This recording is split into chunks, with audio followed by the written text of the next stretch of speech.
अंबरनाथमध्ये मतदानासाठी 200 बोगस मतदार आणल्याचा भाजपनं आरोप केलेला आहे। भाजपच्या अभिजित करंजुलेंनी शिंदेंच्या शिवसेनेवरती हा मतदानाचा आरोप केलाय। तर मतदानासाठी शेकडो महिलांना एका सभागृहामध्ये गोळा केल्याचा आरोप हा अभिजित करंजेंनी केलेला आहे। काँग्रेस आणि भाजप कार्यकर्ते हे घटनास्थळी दाखल झाले आणि यामुळे वातावरण हे चांगलंच तापलं। बोगस मतदानासाठी भिवंडीमधून या महिला आणलेल्या आहेत असा पोलिसांनी आता आरोप केलेला आहे।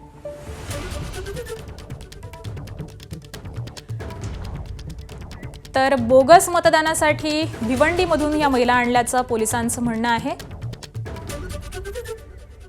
आणि आज संदर्भातले अपडेट जाणून घेऊयात। आमचे प्रतिनिधी सुरेश काटे सध्या आपल्या सोबत आहेत।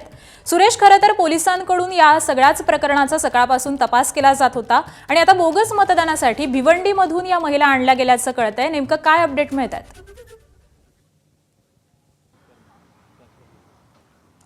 आकांक्षा, खरं पाहिलं तर सकाळी 5 वाजल्यापासून पोलिसांनी या ज्या 200हून अधिक काही महिला आहेत त्यांना ताब्यात घेतलेला आहे आणि पोलीस स्टेशनमध्ये त्यांना ठेवण्यात आलेला आहे।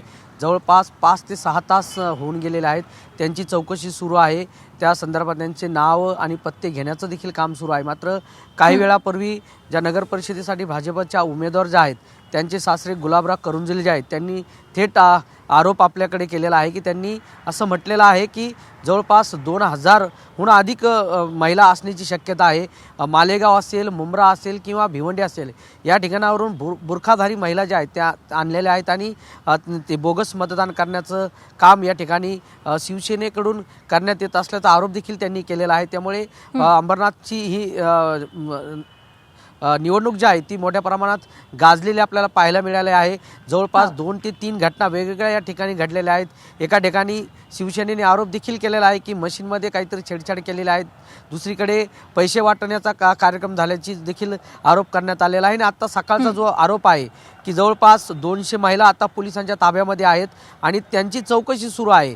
आता पोलीस काय यापुढे त्यावरती ॲक्शन घेतात हे पाहणं महत्त्वाचं ठरणार आहे, कारण की निवडणूक अधिकारी देखील या ठिकाणी येणार आहेत आणि त्यानंतर या सगळ्या महिलांना त्या तपासून योग्य कशा आहेत, कुठे आहेत किंवा त्यांनी खरंच त्या बाहेरून आलेल्या आहेत का याबाबत देखील त्यांची कसून चौकशी सुरू आहे। जवळपास 6 तास झालेले आहेत त्यांची चौकशी सुरू आहे। यानंतर त्यांच्यावर कायदेशीर गुन्हा दाखल करण्यात येईल आणि नंतर त्यांना न्यायालयात देखील हजर करण्यात येणार असल्याची माहिती आपल्याला मिळालेली आहे। आकांक्षा, अगदी बरोबर आहे सुरेश। त्यामुळे पोलीस तपास हा कशा पद्धतीने केला जातो हे पाहणं महत्त्वाचं ठरणार आहे। अपडेट जाणून घेऊ। तुर्तास धन्यवाद या माहितीसाठी।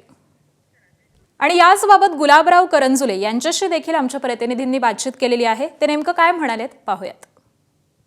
गुलाबराव करंजुले आपल्या सोबत आहेत।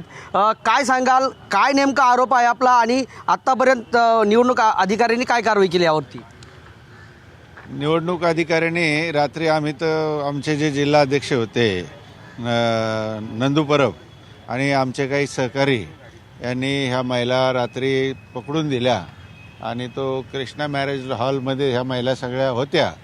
हे तर काही नवीन नाही, दरवर्षी ह्यांचं दहशत। आम्ही तर पहिल्या दिवसापासून सांगतोय की भ्रष्टाचार, भय आणि जंगलराज हे अशाच हे बिहार आणि UP सारखे या ठिकाणी निवडणुका जिंकल्या जातात आणि सत्ता आणली जाते आणि वारेमाप भ्रष्टाचार केला जातो।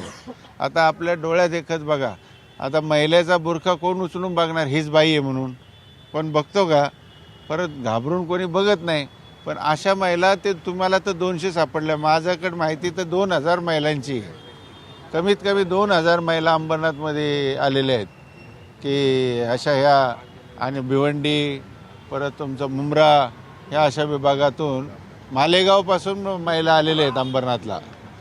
तुम्हाला ही माहिती जी आहे महिला त्या ठिकाणी ठेवण्यात आलेल्या आहेत, ही माहिती कशी मिळाली? त्यानंतर तुमची भूमिका कशी त्या ठिकाणी समोर आलेली आहे? नाही, आम्हाला तर त्यांच्याच माणसांनी माहिती दिली ना, की त्यांच्याच माणसांनी आम्हाला सांगितलं की ह्या ठिकाणी अशा असे महिला आणल्या तर आम्ही, आणि आमचं नाव काय तुम्ही सांगू नका, ते नाव आम्हाला गुप्त ठेवायला सांगितलेलं आहे।